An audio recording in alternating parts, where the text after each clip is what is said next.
नमस्कार दोस्तों, हम बात कर रहे थे नरेशन यानी कि डायरेक्ट इनडायरेक्ट की हम बात कर रहे थे और उसमें हम प्रैक्टिस क्वेश्चंस डिस्कस कर रहे थे कि कैसे इसमें हमारे रूल्स और कॉन्सेप्ट्स जो हमने स्टडी कर रखे हैं वो अप्लीकेबल होते हैं, कैसे अप्लाई कर सकते हैं उनके बारे में हम चर्चा कर रहे थे। उसी सीरीज में आज की क्लास में हम स्टार्ट करने जा रहे हैं कुछ क्वेश्चंस, प्रैक्टिस क्वेश्चंस हम डिस्कस करने वाले हैं। तो चलिए क्वेश्चन लिखना स्टार्ट करिए। 10 नंबर तक क्वेश्चन हमने ऑलरेडी डिस्कस कर लिए थे, तो लिखिए क्वेश्चन नंबर 11 में हमारे पास क्या दिया हुआ है, ही सेड। मैं 2-3 क्वेश्चन आप लोगों को एक साथ में नोट डाउन करवा देता हूं, फिर उनको हम डिस्कस करते हैं कि कैसे उनको सोल्व करा जा सकता है। अल्लाह, आई एम अंडर, ठीक है। लेटर ऑन एक क्वेश्चन और लिखिए, क्वेश्चन नंबर 12 में हमारे पास क्या दिया है, इन्वर्टेड कोमा में लिखिए I shall unlock the I shall unlock the secrets of their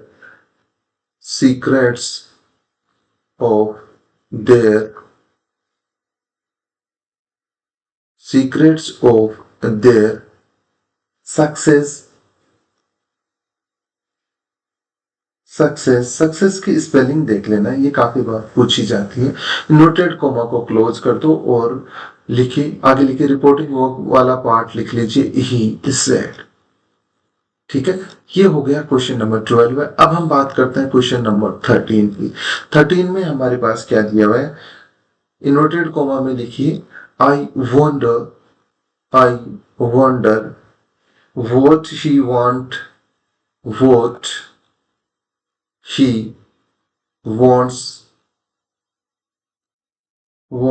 of us।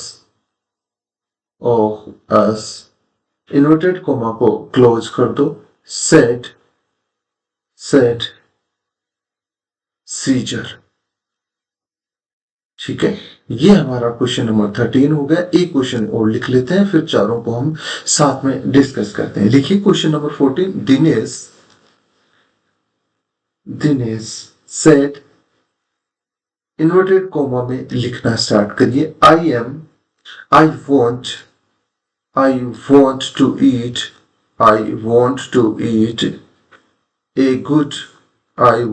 eat a good mango,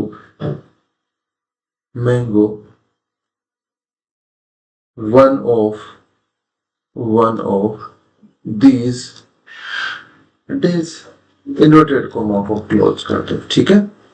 अब आगे इन क्वेश्चंस को हम डिस्कस करना स्टार्ट करते हैं वन बाय वन, कैसे हम इनको सोल्व करते हैं। बात करें सबसे पहले क्वेश्चन नंबर 11 की, तो 11 को आप लोग ध्यान से देखिएगा। इसमें एक्सक्लेमेटरी सेंटेंस आया हुआ है, एक्सक्लेमेटरी वर्ड हमारे पास साइन भी आया हुआ है। तो इसको किस में चेंज करेंगे, हम इसको चेंज करेंगे। अब इसमें क्या है, इसमें बंदा परेशान हो रहा है, लास्ट उसी के लिए आता है। तो इसको हम कैसे करेंगे, आप सब्जेक्ट को एज इट इज लिखिए, ही exclaimed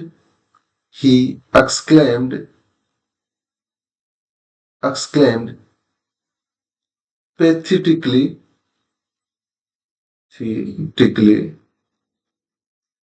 ये हो गया। अब हमारा एक्सक्लेमेटरी जो एक्सप्रेशन था उसकी जगह पे हमने क्या लिख दिया, एक्सक्लेम्ड पैथेटिकली, उसको तो हमने रिप्लेस कर दिया। अब हमारा कंजक्शन की बात करें, इसको इन्वर्टेड कोमा और कोमा को हटाने के लिए हम किसका यूज करते हैं, दैट का करते हैं।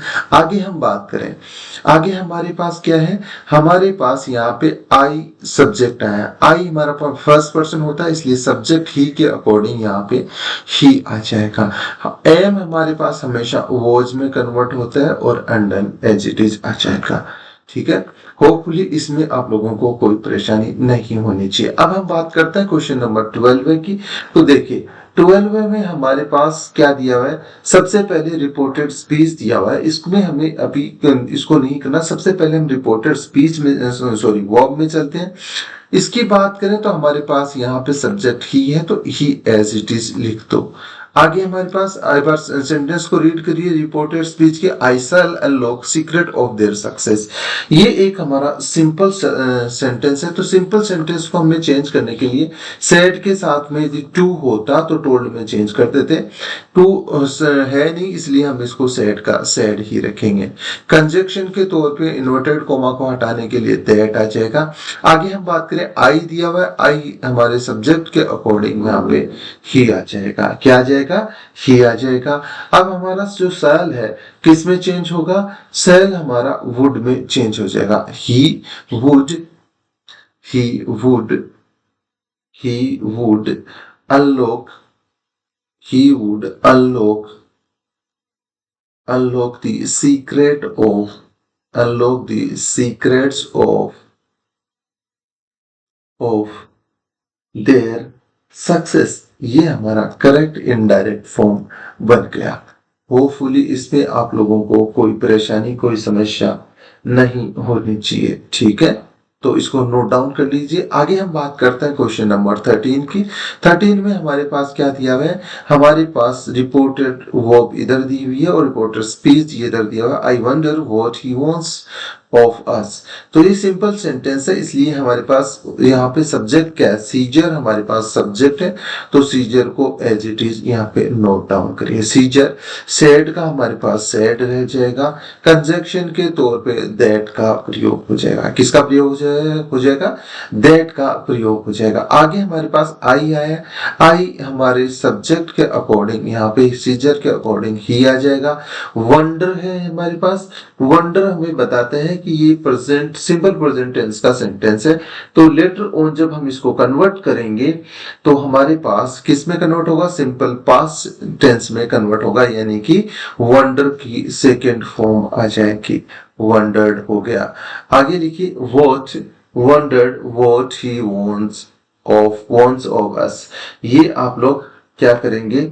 इसको कैसे लिखेंगे? आगे वाले पोर्शन में वोट आप एज इट इज लिखिए। वोट आ गया। ही हमारे पास थर्ड पर्सन है तो एच इट इज आ गया। वॉन्ट्स है यानी कि सिंपल प्रेजेंट टेंस है। जब हम इसको हम इनडायरेक्ट में चेंज करेंगे तो वर्ब की सेकंड फॉर्म यानी कि सिंपल पास्ट टेंस में चेंज हो जाएगा। ही वांटेड ऑफ अस किस में चेंज हो जाएगा? देम में चेंज हो जाएगा। ये चीज छोटी छोटी चीजें आप लोगों को पता होनी चाहिए। अब देखिए, यदि फिर भी देखो मैंने बता दिए हैं ये तीनों क्वेश्चन, आपको फिर भी कोई परेशानी हो, इसमें कोई से भी कोई चीज समझ में ना आई हो तो आप लोगों से गुजारिश है कि मुझसे पूछ सकते हैं। आप लोग कमेंट करिए या किसी भी सोशल मीडिया हैंडल के आपके हैंडल पे आप मैसेज कर सकते हैं। हम पक्का आपका 101% आपका रिप्लाई करेंगे। ठीक है, अब हम बात करते हैं नेक्स्ट क्वेश्चन की। क्वेश्चन नंबर 14 में हमारे पास क्या? Dinesh said I want to eat a good mango one of this days. अब इसको चेंज करें तो हमारा सब्जेक्ट एज इट इज लिखो। सब्जेक्ट क्या है? दिनेश है, दिनेश एज इट इज आ जाएगा। सिंपल सेंटेंस या असर्टिव सेंटेंस है, इसको एज इट इज रखेंगे। इसमें कोई भी चेंज करने की जरूरत नहीं है। इसमें हमारे पास सेड का सेड ही आ जाएगा। ये टोल्ड में चेंज होता अगर इसके साथ में टू दिया हुआ होता। सेड के साथ में यदि हमारे पास डायरेक्ट सेंटेंस में टू दिया हुआ होता तो हम क्या करते? इसको टोल्ड में चेंज कर देते, बट ऐसा है नहीं, तो यहां सेड का सेड ही रखेंगे। आगे सेड, अब हमारे पास दैट कंजक्शन आ जाएगा। इन्वर्टेड कोमा को हटा दिया। आई हमारे पास क्या है? फर्स्ट पर्सन है, इसलिए दिनेश के अकॉर्डिंग यहाँ पे ही आ जाएगा। आगे हमारे पास सिंपल प्रेजेंट टेंस है, तो इसको इनडायरेक्ट में चेंज करेंगे तो वॉन्ट का क्या हो जाएगा? वांटेड हो जाएगा। क्यों हो जाएगा? ही wanted, क्योंकि simple present tense simple past tense में चेंज हो जाता है। ठीक है, होपफुली इसमें आप लोगों को यहां तक कोई प्रॉब्लम नहीं होनी चाहिए। ही wanted to eat a good mango one of these किस में चेंज हो जाएगा? दोज हमारा चेंज हो जाता है, दीज हमारा चेंज हो जाता है दोज में। दोज ठीक है।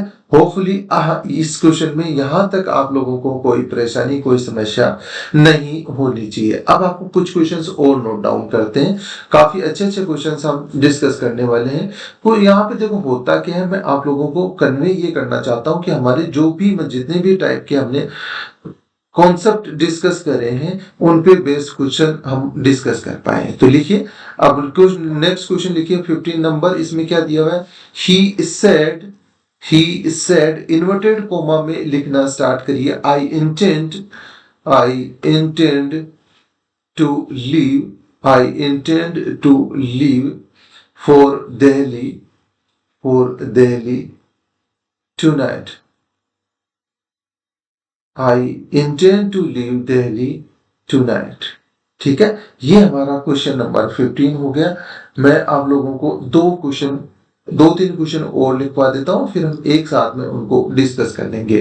क्वेश्चन नंबर 16 छोटा सा क्वेश्चन है लेकिन बहुत ही प्यारा सा क्वेश्चन है। ही सेड, इस क्वेश्चन में क्या कहा गया है देखिए, दी सन राइजेस, ये बहुत ही इंपॉर्टेंट क्वेश्चन है। लिखिए, rises the sun rises in the east। the sun rises in the east।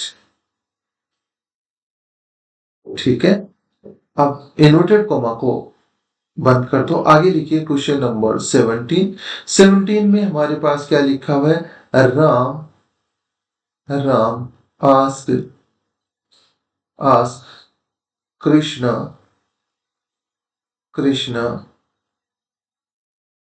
Krishna, इसमें इन्वर्टेड कॉमा में लिखिए, वेयर आर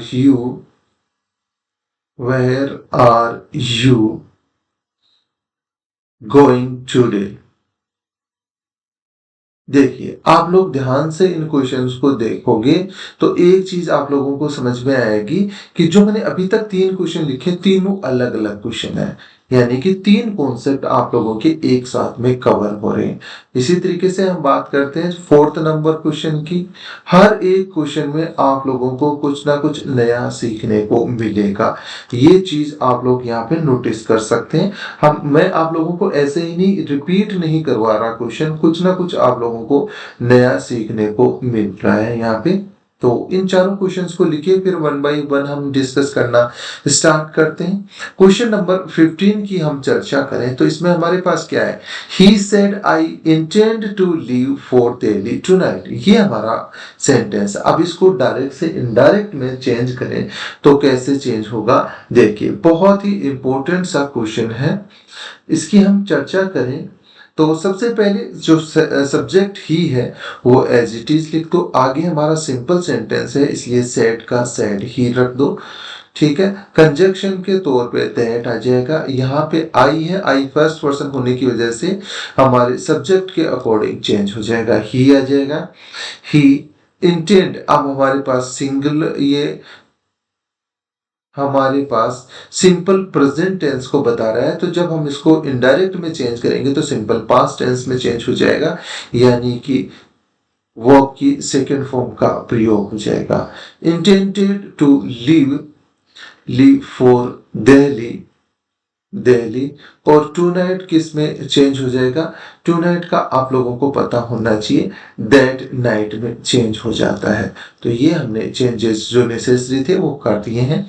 अब हम बात करते हैं क्वेश्चन नंबर 16 की। इसमें हमारे पास क्या है, he said the sun rises in the east. ये हमारा यूनिवर्सल ट्रूथ है, तो इसमें किसके टेंस में चेंज करने की जरूरत नहीं है। सेड का सेड रह जाएगा, कंजक्शन दैट आ जाएगा और आगे वाला जो सेंटेंस है वो एज इट इज ही लिख दो। The sun rises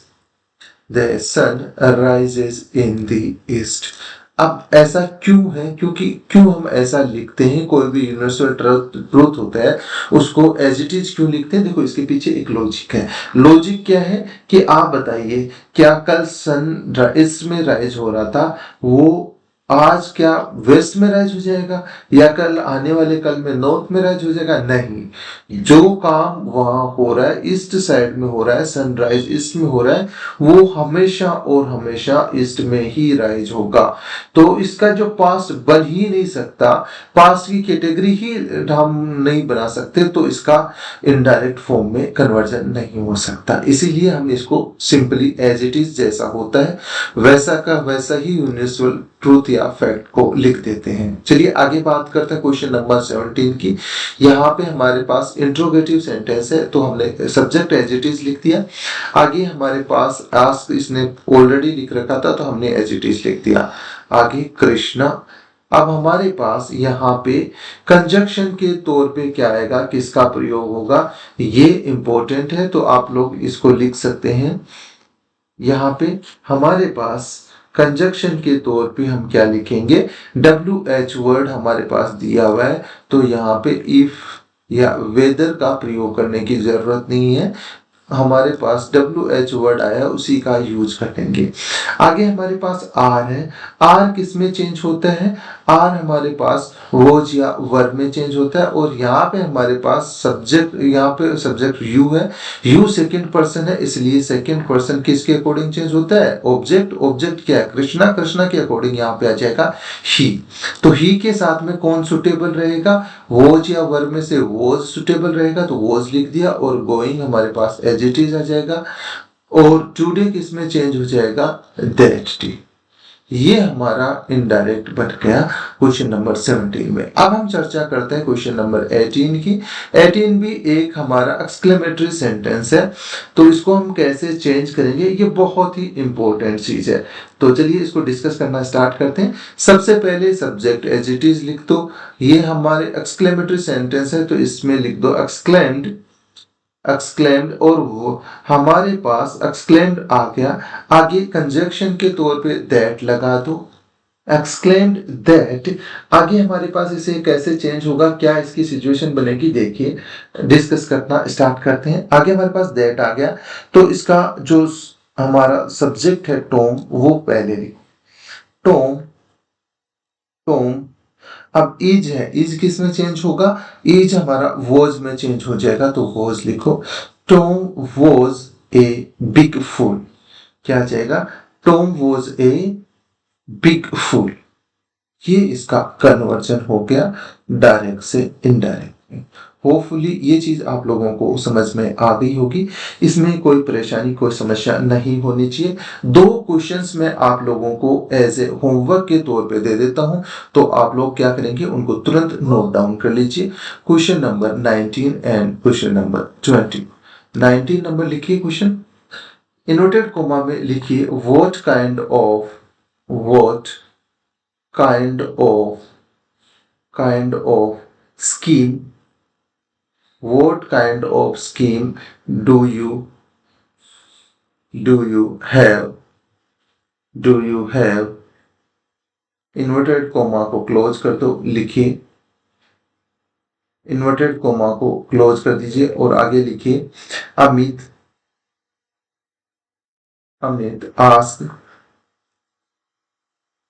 ask the insurance agent, the insurance agent। ये हमारा क्वेश्चन है। आगे एक और लिख लीजिए क्वेश्चन नंबर 20, ये भी बहुत इंपॉर्टेंट क्वेश्चन है, लिखिए the doctor said to the patient। देखो हर एक क्वेश्चन में आप लोगों को कुछ ना कुछ सीखने को मिलेगा, ठीक है। अब इसमें देखिए क्या दिया हुआ है, take complete rest, take complete rest. ये हमारा सेंटेंस है, इसको डायरेक्ट से इनडायरेक्ट में चेंज करना है।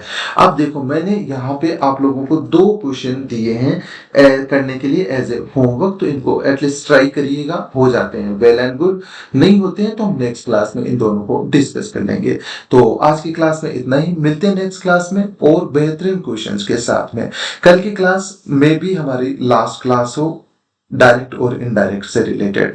ठीक है, तो आज की क्लास में इतना ही, मिलते हैं नेक्स्ट क्लास में।